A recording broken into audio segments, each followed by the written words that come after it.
साथियों नमस्कार, मैं एडवोकेट अश्विनी कुमार। साथियों, हमारे देश में 300 साल का इतिहास पढ़ाया जा रहा है, बताया जा रहा है।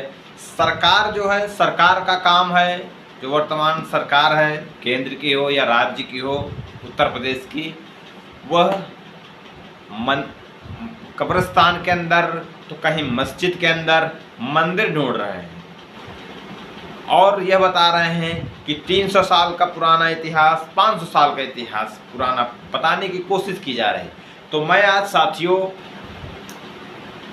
जब हमको इतिहास में ही जाना है, पुराने इतिहास की चर्चा करना है और वर्तमान की जो सरकार है वह यह यदि चर्चा करना चाहती है और इस देश के नागरिकों को 200 साल, 300 साल, 500 साल का इतिहास बताना चाहती है, मुगलों का इतिहास बताना चाहती है, मुगलों के आक्रमण का इतिहास बताना चाहती है, इस देश में कौन कौन आक्रांता आए, कौन कौन क्रूर व्यक्ति रहे, कौन कौन क्रूर शासक रहे, यदि उनका इतिहास बताया जा रहा है।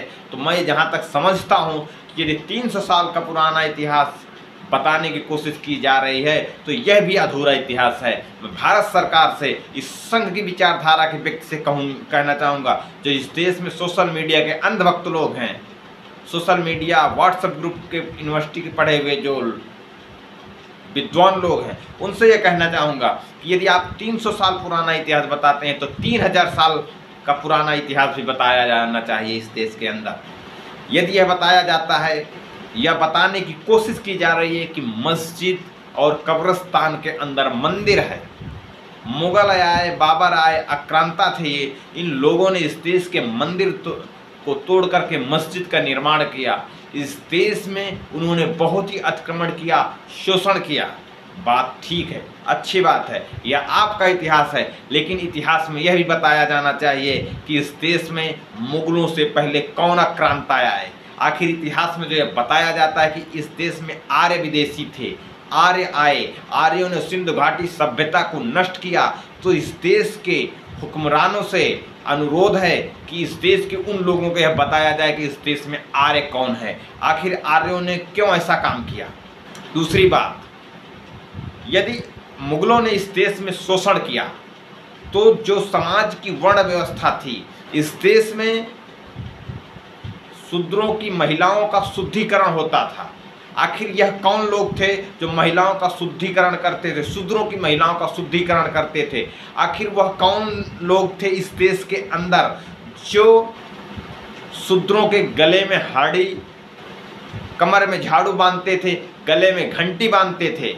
आखिर वह कौन लोग हैं इस देश के अंदर जो शूद्रों को इस देश के अंदर पानी पीने का अधिकार नहीं देते थे, तालाब में पानी पीने का अधिकार नहीं देते थे, कुआं में पानी पीने का अधिकार नहीं देते थे? आखिर वह कौन लोग थे? इसमें भी चर्चा करनी चाहिए कि यदि अकबर का बदला, औरंगजेब का बदला यदि वर्तमान समय में हम मुस्लिम समाज से लेंगे, मुस्लिम धर्म के लोगों से लेंगे, तो जो लोगों ने शूद्रों के साथ ऐसा काम किया, जो लोगों ने इस भारत की बौद्धिस्ट परंपरा को ख़त्म किया, उन लोगों को भी बदला देना चाहिए।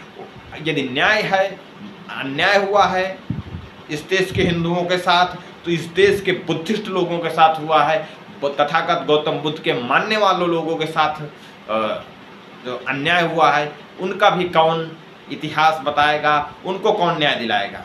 इस देश के अंदर सती प्रथा का अंत अंग्रेजों ने किया, लेकिन इतनी क्रूर जो परंपरा थी उसको बनाने वाले कौन थे? इस देश के अंदर महिलाओं को स्तन ढकने का अधिकार नहीं था, यह अधिकार न देने वाले कौन लोग थे? यह भी इतिहास बताया जाना चाहिए इस देश के अंदर। सभी लोगों को इस देश में ऐसे इतिहास पढ़ने की ज़रूरत है कि जब शादी होती थी शूद्रों की घर में, तो महिला अपने पति के घर न पहली रात जाकर के 6 से 7 दिन तक आखिर किन लोगों के घर में जाती थी और 6 से 7 दिन तक वहाँ शुद्धिकरण किया जाता था। शूद्रों के सबसे पहले लड़के को गंगादान कर दिया जाता था, यानी कि जैसे ही बच्चा पैदा होता था उसको गंगा में डाल करके प्रवाहित करा दिया जाता था, गंगा में पानी में डलवा करके मरवा दिया जाता था। इस योजना को इस चलाने वाले इस देश के कौन लोग थे, इसका भी इतिहास बताया जाना चाहिए। इस देश में नर बलि प्रथा की एक परंपरा थी कि भगवान को खुश करने के लिए नर मतलब व्यक्तियों को मार दिया जाता था। कन्या भ्रूण हत्या थी कि जो छोटी बच्ची होती थी उसको माँ के दूध में धतूरा लगा करके एक गड्ढे में दूध डाल करके डुबो करके मारने की प्रथा थी। यह प्रथा सनातन धर्म में स्थापित करने वाले कौन लोग थे, इतिहास में इसकी भी चर्चा होनी चाहिए। यह बताना, सिर्फ औरंगजेब पर इतिहास की चर्चा नहीं होनी चाहिए, इस देश में आर्यों की चर्चा होनी चाहिए। यदि इस देश में परशुराम ने 21 बार क्षत्रियों को क्यों मारा, और यदि मुगल आक्रांता थे, क्रूर थे, तो आखिर परशुराम भगवान कैसे हो गए जो क्षत्रियों को 21 बार मारा। और क्षत्रियों की जो पत्नियां थी उनको दौड़ा दौड़ा करके उनके गर्भ को गिरा दिया।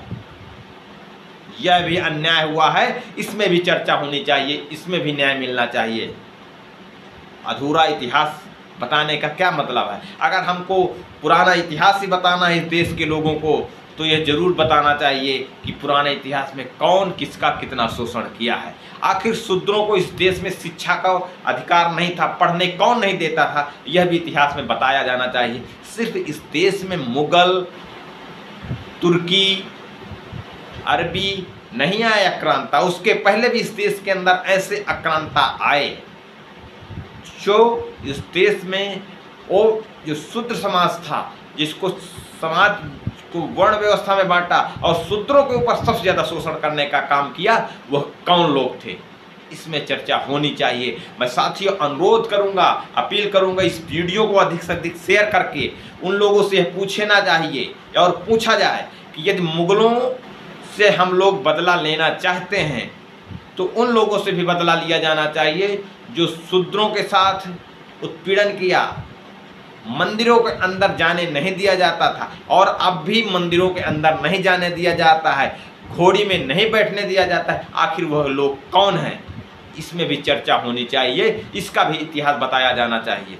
तो साथियों, मुगलों के साथ साथ हमको 300 साल, 400 साल, 500 साल के साथ साथ हमको 2000, 2500 साल का पुराना इतिहास भी पढ़ने की ज़रूरत है, बात करने की ज़रूरत है कि इस देश में महिलाओं को स्तन नहीं ढकने दिया जाता था और स्तन ढकने का टैक्स लिया जाता था। वो टैक्स लेने वाले कौन थे इस देश के अंदर, इसमें ज़रूर चर्चा होनी चाहिए।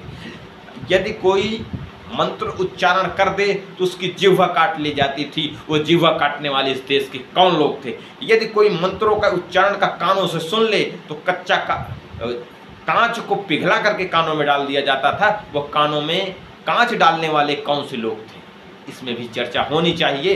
इतिहास, अधूरा इतिहास यदि बताया जाता है इस देश में, यदि अधूरा इतिहास बताया जाता है, अधूरा इतिहास में चर्चा की जाती है तो निश्चित तौर पर नाइंसाफ़ी है और यह अधूरी लड़ाई है। अगर पूरी लड़ाई लड़ी जाए, पूरी बात की जाए तो यह सब चर्चा होनी चाहिए कि आखिर वह कौन लोग थे और वह कौन आज के वर्तमान टाइम में अब भी हैं, स्थापित हैं, कि समाज के कुछ लोगों को अस्पृश्यता की नज़र से देखते हैं, उनको घोड़ी में नहीं चढ़ने देते। ऐसा कि जो राष्ट्रपति संवैधानिक पद होता है उसको मंदिर जाने से रोका गया, आखिर वह कौन लोग हैं। तो साथियों, सवाल करिए कि 300 साल का नहीं 3000 साल का इतिहास जानना चाहिए और उसमें चर्चा होनी चाहिए। जय भारत, जय संविधान, जय विज्ञान।